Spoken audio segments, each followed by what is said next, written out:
দীর্ঘদিন পর মানুষ মহা উৎসবের সহিত ভোট দেওয়ার জন্য অধীর আগ্রহে অপেক্ষা ছিল। তো আমরা একটু ব্যতিক্রম করার চেষ্টা করছি, মানুষ যাতে বোঝে জিনিসটা উৎসবমুখর পরিবেশে আমি আমার নিজের ভোট নিজে প্রদান করতে পারি। এই জন্য আর কি মূলত চিন্তাধারাটা আমি ব্যতিক্রমী করতে চেয়েছি, সুন্দর একটা পরিবেশ তৈরি করার জন্য আর কিছু। জায়গায় অনেক বড় বড় স্যারেরা আসছে আর কি, কল্পনাতে তারা খুশি হয়েছে। কল্পনাতে তারা যেটা বলছে যে পুরো বরিশাল ডিভিশনের মধ্যে নাকি এত সুন্দর করে নাকি কেউ করে নাই।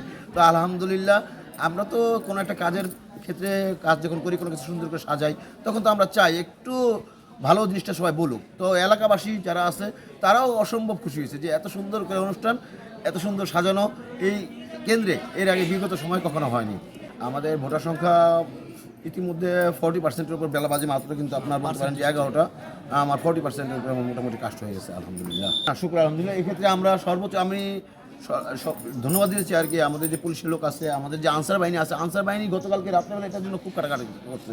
আর সবচেয়ে বড় এদের সাথে যখন আমি যেই ডিরেকশন যখন দিচ্ছি সম্পূর্ণভাবে তখন তারা পালন করছে। তো আর সবচেয়ে বড় সেটা মানুষও আন্তরিক, মানুষকে আমি দেখছি মানুষ কিন্তু খুব আন্তরিকতার সহিত এবার ভোট দিচ্ছে, কোনো ধরনের কোনো ঝামেলা যাচ্ছে না।